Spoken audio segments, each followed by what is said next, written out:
Welcome friends, প্রত্যেককে স্বাগত আমাদের ইউটিউব চ্যানেলে। যে সমস্ত ভিউয়ার্সরা প্রথমবার চ্যানেলটি দেখছেন তারা অবশ্যই চ্যানেলটিকে সাবস্ক্রাইব করে দেবেন এবং চ্যানেলের পাশে থেকে বেল আইকনটা প্রেস করবেন যাতে এই ধরনের খবরাখবর সবচেয়ে আগে সবচেয়ে দ্রুত আপনাদের কাছে পৌঁছে যায়। তো আজকে প্রাথমিকের 32,000 চাকরি বাতিল মামলা, যেটা 2016 সালে যে নন ট্রেন অংশ নিয়োগ পেয়েছিল 2016 সালে, সেই অংশের যে মামলার শুনানি, যেটা রিমান্ড ব্যাক মামলা, যেটা মহামান্য সুপ্রিম কোর্টের নির্দেশের বলে ডিভিশন বেঞ্চে এই মুহূর্তে শুনানি হচ্ছে, সেই মামলাতে কিন্তু আজকে ধুন্ধুমার ঘটনা ঘটল।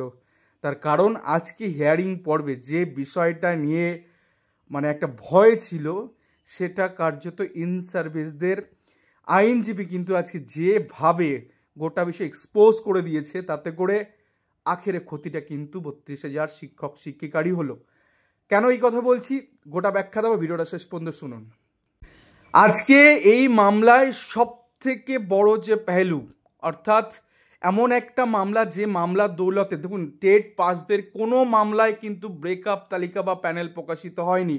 টেট ফেলদের একটি মামলা, যে মামলাতে ফার্স্ট টাইম গোটা হাইকোর্টের কাছে প্যানেল আসে এবং পরবর্তীকালে প্যানেল দেখে স্যাটিসফাই না হওয়ার দৌলতে সেটাকে ব্রেকআপ লিস্ট আকারে প্রাথমিক শিক্ষা পর্ষদ জাস্টিস গাঙ্গুলি অর্ডারের ভিত্তিতে দেয়। এবং যে মামলায় 269 জন এবং 94 জনের মতো ইনসিডেন্ট যেগুলো ঘটানো হয়েছে এন্টায়ার রিক্রুটমেন্টে, সেগুলো কিন্তু উঠে আসে।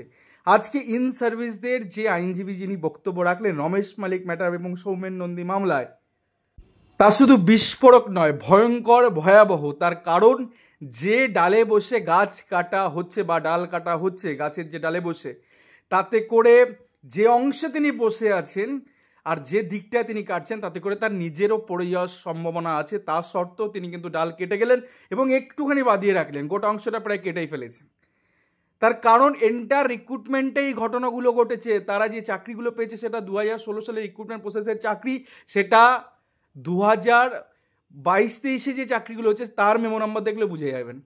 তার কারণ যে অংশে এই যে 269 জন বা 94 জনের যে চাকরি, যিনি সেগ্রিগেশন করার যিনি চেষ্টা করলেন, যে আইনজীবী, তিনি এটা প্রাথমিক শিক্ষা পর্ষদকে যে কাঠগড়ায় দাঁড় করে ফেললেন, তাতে করে গোটা বিষয়টা পরিষ্কার যে সেম অথরিটি, সেম নিয়োগকারী সংস্থা বা সেম রেকমেন্ডেশন বডি, তারা অন্যায় করেছে, বেনিয়ম করেছে, দুর্নীতি করেছে। এটা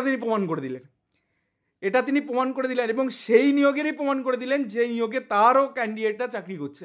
অর্থাৎ প্রাথমিক শিক্ষকের মতন চাকরি উইদাউট কোনো participation in the particular recruitment, রিক্রুটমেন্টে না বসেই চাকরি দিয়েছে, চাকরি হয়েছে, এটা কার্যত আজকে ডিভিশন বেঞ্চে তিনি প্রমাণ করে ছাড়লেন।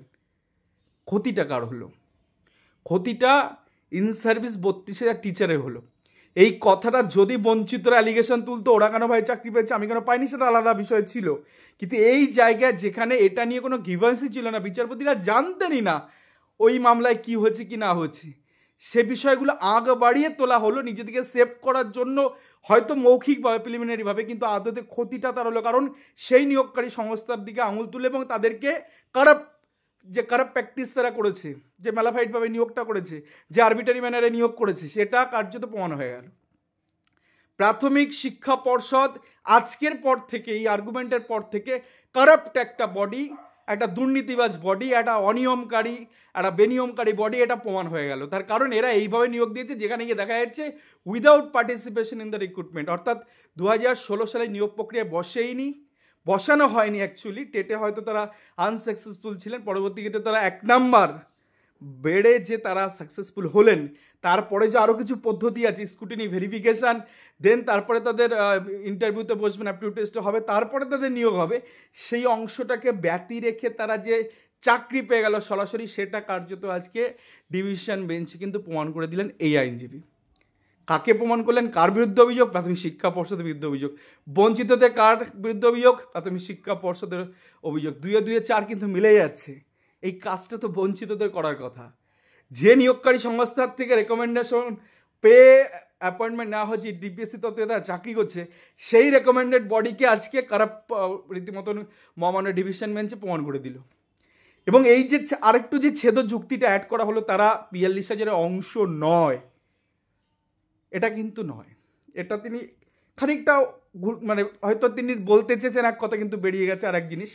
এরা যে সেগ্রিগেট হবে কী করে আমাকে বলুন তো? 2016 সালের নিয়োগ প্রক্রিয়ার পর পরবর্তী নোটিফিকেশন 2020-তে বেরিয়েছে, আর তার অনেক আগেই 2017-18-তে এদের নিয়োগগুলো। তাহলে এর মাঝখানে কোনো রিক্রুটমেন্ট প্রসেস নেই, এর মধ্যে তো কোনো আলাদা করে রিক্রুটমেন্ট নোটিফিকেশন কি বেরিয়েছে গোটা পশ্চিমবঙ্গের জনতা জানতে যায়? বেরোয়নি। তাহলে কোন প্রক্রিয়ায় নিয়োগ দিয়েছে? 2016 সালে নিয়োগ দিয়েছে। কোন ম্যানারে নিয়ে দিয়েছে? আরবিটারি ম্যানারে নিয়োগ দিয়েছে, ম্যালাফাইডভাবে করেছে, আর্টিকেল 14-16-কে ভায়োলেট করে দিয়েছে।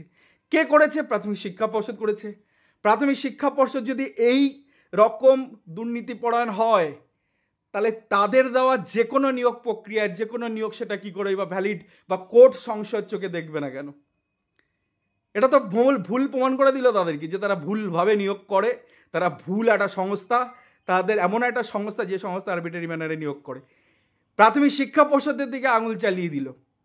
এবার নিজেদের নিয়োগে যেগুলো হয়েছে, এবার তো সেগুলো টান পড়লে তো বিচারপতি তারা ভাবতে হবে না এই 32 নিয়ে কী করবে। রিজার্ভেশন রোস্টার কোথায় ফেলবেন? কম মেরিটের মেধাসম্পন্ন চাকরি করছে, কোথায় ফেলবেন? বেশি সংখ্যক মেধাসম্পন্ন ছেলে মেয়ে, প্রচুর সংখ্যা, হাজারে হাজারে, যারা general last cut off clear করে বাইরে বসে আছে, তাদের কী করবেন? কোথায় যাবে মশাই? পারবেন না বাঁচাতে এই 32 প্যানেল। তার কারণ আপনি অলরেডি আজকে বলে দিলেন যে প্রাথমিক শিক্ষা পর্ষদ ধোয়া তুলসী পাতা নয়, তারা খারাপ প্র্যাকটিস করে, তারা দুর্নীতিপরায়ণ, তারা বেআইনিভাবে চাকরি করে থাকে। এবং সব থেকে বড় অভিযোগ, নিয়োগে না বসিয়েই, যদি আমি ধরেই নিই নিয়োগে পার্টিসিপেশনে তারা বসলোই না, কিন্তু নিয়োগটা হলো কোথায়? কোন মেমো নাম্বারের উপর বেস করে তাদের নিয়োগটা হয়েছে? এরপর তো তদন্ত হতো, এবার তো সিবিআই লাগিয়ে দেবে এই ঘটনার পিছনে, যে তাদের অ্যাপয়েন্টমেন্টগুলো কী আছে। আর সব থেকে বড় কথা, সেগ্রিগেশন যে আলাদা করলে, অলরেডি তো সেগ্রিগেটেড। এই অংশ সুপ্রিম অবজারভেশন সুপ্রিম কোর্টে চলে গেছে, এই মামলা অলরেডি সেগ্রিগেটেড হয়ে সেখানে পড়ে আছে। কি হবে কিনা সুপ্রিম কোর্টের ব্যাপার।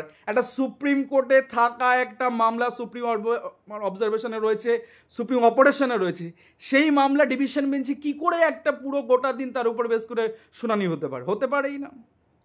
বঞ্চিত। ধরুন আমাদের তরফেই যখন আমরা এই মামলার যে মূল আইনজীবী তার সাথে যখন কথাবার্তা বলছিলাম, বারবার বলেছি দেখুন এই বিষয়টা তুলবেন না, এতে করে কিন্তু ক্ষতি সবার। তার কারণ সবাই জানে নিয়োগ প্রক্রিয়া না বসে তারা চাকরি পেয়েছে, কিন্তু এগুলো তুললে কি বেশি কালিমা লিপ্ত হবে, গায়ে আঁচ লাগবে। কারণ প্রাথমিক শিক্ষা পর্ষদ এই জিনিসগুলো করেছে। মানিক ভট্টাচার্য নিজের ল্যাপটপে 4,000 লোকের লিস্ট পাওয়া গেছে। এসরায় বাসু কোম্পানির Partha Sen deputy programming officer, তার ওখানে 752 জনের অযোগ্যদের তালিকা দিয়ে তাদেরকে চাকরি দিতে বলেছে। হার্সি বাগচি নিজে বয়ানে লিখছেন, তিনি স্বীকার করছেন যে হ্যাঁ এই 752 জন টেট ফেল, তাদেরকে পয়সার বিনিময়ে চাকরি দেওয়া হচ্ছে। হার্সি বাগচি নিজে সাইন করেছেন, নিজে বলছেন, নিজে কনফেস করছেন। কি করে বাঁচাবেন মশাই এই প্যানেলটাকে? অসম্ভব ব্যাপার। এবার এই জিনিসগুলো যেগুলো বঞ্চিতদের চাকরি হওয়ার রাস্তায় বাধা, সেগুলো তো একটু দূরে রাখাই যাচ্ছিল। অন্তত এই বিষয়টা তো আমরা আইনজীবীকে কনভেন্স করে ফেলেছিলাম যে হ্যাঁ এটা উনি বলবেন না।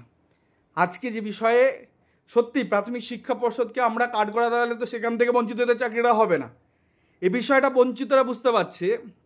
অথচ কিছু ইন সার্ভিস যেটা বুঝতে পারলো, তারা নিজেদের বাঁচানোর তাগিদে গোটাটাই ওড়ানোর একটা ফোন দিয়ে এটা নিল, চলো সব চলে যাবে। যে সংস্থাকে যদি ভুল প্রমাণ করা হয়, যেমন এসএসসির ক্ষেত্রে হলো, যে এই স্কুল সার্ভিস কমিশন এরা ফেক, এরা দুর্নীতিপরায়ণ, এরা বিকারগ্রস্ত, যার জন্য এন্টার প্যানেলটা বাদ চলে গেছে। এত রকম বেনিয়ম অনিয়ম এই সমস্ত গোজামিলগুলো ছিল।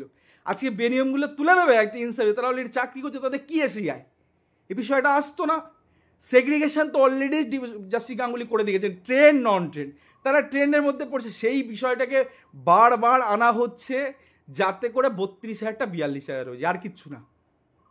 কি দরকার ছিল এই বিষয়গুলো আর্গুমেন্ট করে নিজেদের প্রোটেকশন হবে? আলটিমেটলি সেই বোর্ডটাকে আমি বাজে প্রমাণ করে দিলাম। বোর্ডটাকে যে ফেক বোর্ড, একটা ফেক প্রসেস চালিয়েছে, সেটাকে আজকে প্রমাণ করে স্টাবলিশমেন্ট হয়ে গেল, একটা ফেক প্রসেস চালিয়েছে। এবার তো ছোটো ছোটো করে যখন রিজার্ভেশন এই সমস্ত ছোটোখাটো পয়েন্টগুলি যখন আসবে, তখন একাধারেই তো বিপদ 32,000 ছিল, তারপর আরও বিপদটা বাড়িয়ে দেওয়া হলো এই রমেশ মালিক বিষয়টাকে এনে দেওয়ার পরে। রমেশ মালিক ম্যাটারে আমি নিজে উপস্থিত ছিলাম যখন যে সিঙ্গালুরি শুনানি চলছিল, তখন ওইখানে এলকে গুপ্ত পরিষ্কার 6টা পোস্টমূল ছিল না, পোস্টমূল ছিল 7। 2014 টেটায় পোস্টমূল ছিল 7টা, যেটা নিয়ে একটা কবিতাও লিখে দিয়েছিলাম ওই টাইমে, যে সবাই জানতো 6 হয়ে গেল 7, বাপরে বাপ, এরকম কিছু একটা ছন্দটন্দ মিলিয়ে একটা বেশ 4-5 লাইনের একটা কবিতা ছিল, যে সবাই জানতো 6টা প্রশ্নমূল, কিন্তু এত দেখছি 7টা প্রশ্নমূল। তো সেই বিষয়টা তো অলরেডি বাইপাস ছিল। এবার এখান থেকে ওএমআর ইস্যু আসবে, আসবে, তা আসবে। আদতে প্রাথমিক শিক্ষা পর্ষদকে দুর্নীতিপরায়ণ বলে দিয়ে নিজেদের চাকরিগুলোকে বিপাকে ফেলে দেওয়া হলো। কারণ সেই সংস্থা, যে সংস্থা এরকম বেনিয়ম অনিয়ম যাচ্ছে না তাই করেছে, তো এটা যখন প্রমাণ করে দেওয়া হলো, তো তাদের সেই সংস্থার দ্বারা রেকমেন্ডেড তালিকা সেটা কি হতে পারে? অনেকটা কাজ সোজা করে দিল বঞ্চিতদের, অন্তত যারা চায় যে প্যানেল উড়ে যাক তাদের জন্য। এটা ঠিক হয়নি। এটা আমাদের মতে বা আমাদের বেশ কিছুজনের মতে এই ধরনের আর্গুমেন্ট, এটা বঞ্চিতরা করলে তাও মানা যেত। ইন সার্ভিসের তরফ থেকে এই ধরনের আর্গুমেন্ট বিচারপতি বারবার বলছেন এটার কোনো কানেকশন নেই। কেন? ওরা বলুক, তারপরে বলবেন, সেসবের বালাই নেই। শুনুন, আগে শুনুন কি হয়েছে। কে ভাই রামায়ণ কেন শুনতে চাইছে? চাকরিটা বাঁচানো যায় কোন রাস্তা, সেই রাস্তায় আর্গুমেন্ট হবে। এটা বাঁচানোর রাস্তা?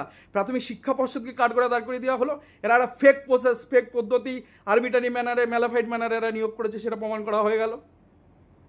কি দরকার ছিল এগুলো? ভয়ঙ্কর তো অবস্থায় যাচ্ছে। পরবর্তী শুনানি 11ই আগস্ট রাখা হচ্ছে। এরাই বলবে, আরও খুঁজে খুঁজে বের করুক। বঞ্চিতদের বলার জায়গায় থাকবে না কিছু। সামান্য কিছু বলবে, দেন তারপর ওদের চাকরি দিতে হবে। সেই সংস্থা তারা, দেখা যাক কি হয়। ধন্যবাদ।